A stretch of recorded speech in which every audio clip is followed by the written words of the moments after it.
I have a dream that one day this nation will rise up, live out the true meaning of its creed. Good evening and welcome to RFL. I'm Richard French, and welcome to our special tribute to Reverend Martin Luther King Jr. and, of course, his legacy. Now, we're going to cover a lot of ground here tonight with a special panel of guests.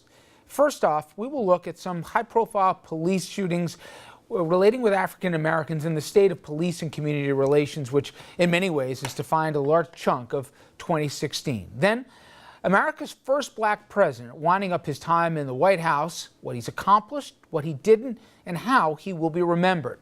And we will finish up by playing the iconic I Have a Dream speech for you, as apropos as ever, given where we are as a country right now. In the past year, we have seen several high-profile cases involve police shooting of African Americans, and police themselves becoming the targets as well. Deadly shooting outside a Baton Rouge convenience store. The traffic stop turned deadly. You shot 4 bullets into him, sir. These shootings sparked sadness, outrage. No justice, no peace. The streets of Charlotte were on fire. Chaos erupting, anger after a deadly police shooting. It's a sniper from up here. 5 officers killed while they watched over a Black Lives Matter protest. The suspect stated he wanted to kill white people, especially white officers. Deadly ambush in Baton Rouge. These officers were intentionally targeted and assassinated. And in Charleston, South Carolina, a mistrial for the officer seen here shooting and killing Walter Scott as he ran away. Officer Slager originally said that he'd been attacked by Scott, but when this video surfaced, he was fired and he faced criminal charges. Now, just last year, police shot and killed nearly 1,000 people, that according to the Washington Post, and nearly a quarter of those people were black, even though whites make up 3/4 of the population. A recent study found that African Americans 2.5 times more likely than whites to be shot and killed by cops. I want to bring in our panel right now. We have a panel certainly that can bring a lot to this discussion. Former NYPD Chief of Department Philip Banks, Reverend Thomas Nins, pastor for the First Baptist Church of Greenwich. He's also chaplain for the Greenwich Police Department, and retired NYPD Lieutenant Darren Porcher. Gentlemen, as always, thank you very much. Thanks for having us. Temperature. Is this as tense as you can remember it, at least in the last 25, 30 years? Yes, I do. I don't recall a time in which it has been as intense as that. It's not to say that the community hasn't felt this way before. It's just that I guess with social media and a lot more attention that's being put onto this particular problem, I don't know if I've seen it as tense as it is now. And Darren, I know you've done a lot in the community. I got to think the advent of body cameras, and now, as Philip said, also, you know, with social media, rumors, innuendos take lives of their own, video clips, people can interpret themselves where things are right and wrong. It just seemed throughout this year so often this tragic event happens, there's no simple answers that come out for it, and then everyone's just dreading when the next one will happen. And we saw datelines across this country. So many times in the past 12 months, the tension was just palpable. Well, there's been an acrimonious relationship between police and community nationally, and it seems as if it's coming to a head. However, the advent in technology has, as you mentioned, Richard, posed a very significant component in bringing what's happened on the street corner to us on a national level in our living rooms. Whereas in the past, we may not have had the ability to observe a lot of these police civilian engagement, so to speak. So, but it's something that's going to continue, because we take in consideration a place like New York City. The average citizen is videoed roughly 100 to 200 times a day, and that's something that's going to continue to expand. So what we see in connection with this this contentious relationship between police and community, I do see it as, I don't think it's as bad now as it was back in the 60s. However, we do have a real issue, and it's a standing issue that we need to address moving forward. And Reverend, you always have a unique perspective on this, because police will confide in you. You're a chaplain. And then on Sundays, you'll preach, and a lot in the community that will talk to you will have a very different perception than you heard maybe behind closed doors at a precinct house. Are you even surprised at how different people are looking at the same situation? Surprise is a good word. I'm dismayed. the mutual suspicion has escalated to a point where there's almost a war that's taking place. And maybe that's the word I'll choose. There's a war that's taking place between law enforcement community and the community. And that war, it's not built around something that you can grab a hold of and say, there it is, let's eradicate that. The suspicions are being built up by those sound bites, by the images that people are getting on YouTube and then creating their own narratives around them. So it's a concern. It's a great and growing concern. You know, I will say some of the videos we see, and it's amazing. I sit around this table with Dominic every night, and my jaw would drop when I saw what happened in South Carolina with Slager. And it, clearly to the naked eye, at least it seemed, the guy was running with his back turned, he was shot, and then there seemed to be a throwaway that was there. And I said, oh my God. Dominic looked at me and goes, where do you think you've been? Now, I've never had to tell my kids, you know, when somebody comes up, you put your hands in the wheel, you look ahead, and the talk that all three of you have told me that you've had with your kids in terms of the talk as to how to respond or react to police. I've never had to do that. That's one of the things that really has entered, especially in this last year, the consciousness. But the other thing, Philip, is that cops have been hunted. And cops have been shot before. People have died on the job. I certainly don't have to tell you. But then we look at what happened in Chicago, the record number of fatalities. And now the slowdown that's happening, because in a lot of precinct houses, people say, no matter what I do, I'm considered as a cop, if I pull my trigger, guilty before innocent. Talk about the conversations we don't hear about in the precinct houses right now and how things are different than even a few years ago, even if that tension always existed. Well, I do feel that police officers feel that they're under attack.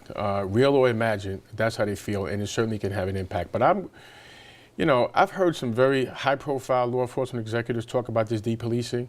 Some of those individuals I know and I respect. I'm not so sure that I actually concur with that.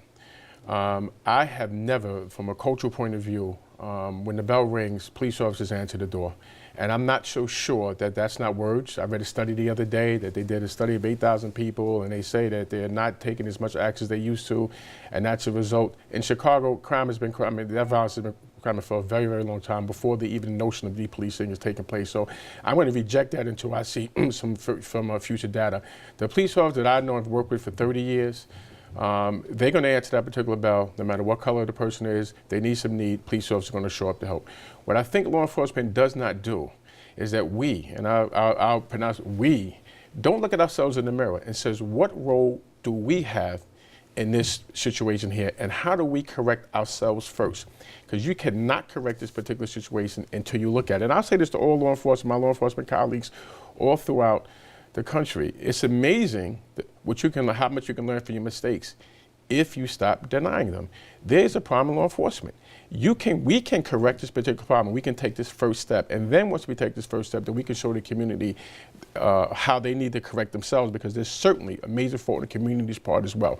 But I'm rejecting blaming the community from a law enforcement perspective until you clean up your act yourselves. And I'm also blaming the community for blaming law enforcement before you take certain actions within yourselves. And once we start looking at ourselves in the mirror, I think that we can come in and start to really, really solve some of the issues like this taking place in Chicago.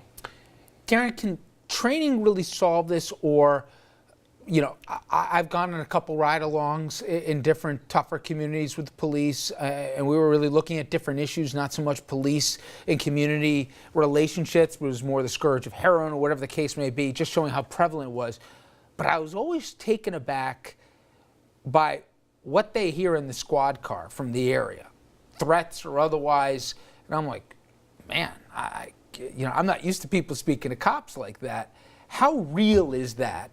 And how much of an us and them really exists right now? And can that be weeded out, or are we just there and we got to deal with it? Well, I just want to address it from two perspectives. As the chief mentioned, he felt that you do have officers that are not as apprehensive. I find that, he feels that most officers will go through the door when called. Reactively, yes, but proactively, when we go back to what FBI Director Comey mentioned during the Ferguson encounter, he made mention of something that was referred to as the Ferguson effect. You do have a lot more officers that are not as willing to be proactive. You have officers that will be reactive, but there's a staunch difference between the two. When we take in consideration the training, professional development is something that has to be ever so evolving. Professional development within policing must evolve with the times. When we look at technologies, I take in consideration, I'm a 50-year-old man. I have a 19-year-old daughter. She's more technologically sound than I am as an older person. Police generally move slow with technology. Do we have instances where civilians may have this acrimonious relationship with police? Absolutely. But at the same token, like the chief mentioned, the two entities do have to work together. It's not an us versus them. It's both teams need to coexist to make this a success. Was 16 just a particularly bad year, or do you, Reverend, down deep feel is a tinderbox waiting to get lit here? And you've got different voices on a national level, I think potentially even more inflammatory in certain cases than we even will have in 2017 than we had the year prior. How worried are you, or do you think that it's only got to get better, it's not going to get worse? I'd love to say it was all about 1 year. Oh, that would be great to say. It was just a bad 12 months, and wow, aren't we glad we got past that? But that isn't the case. There is something, there is a spirit, there is an attitude that's taking place out there, and it's getting worse in many quarters. There is a disconnect, and be it through professional training, different philosophical approaches to policing, something has got to happen where bridges are created. Someone has got to be willing to take those initial steps toward reconciliation. That's going to bring hope. That has the potential to change the momentum of something that's out of hand right now. I remember we've talked in the past, you come from a family of policing. Is it harder to talk to a person of color, say policing is the future, policing is where you definitely can make your mark on this community? Is there a lot more apprehension than maybe even a decade ago because of that us and them in so many communities, especially where people might come to the force from? It is difficult. It is very difficult. I remember when I was coming into the police department and trying to get some of my friends to join, some who later did join, but were very apprehensive because of the perception of how they felt that the police took place. But I will say is that there's a lot of good things that's happening between police and community nationwide that doesn't get reported, right? That's not shaped through the narrative of what we see on particular TVs because for whatever the reasons, I believe the media chooses to promote these inflammatory incidents that take place. But on a day-by-day basis, I am relatively optimistic that there is a lot of change that is taking place. Certainly law enforcement needs to put it together, they need to make it a strategy. But getting back to the original point, yeah, it can be very difficult because people shape their experiences with law enforcement, and that is the predominant choice whether or not they're looking to join that team or not. Gentlemen, thank you. Now, when we come back, this is President Obama's last week in office. We're going to take a look at the legacy of our first African-American president and whether he accomplished what he set out to do.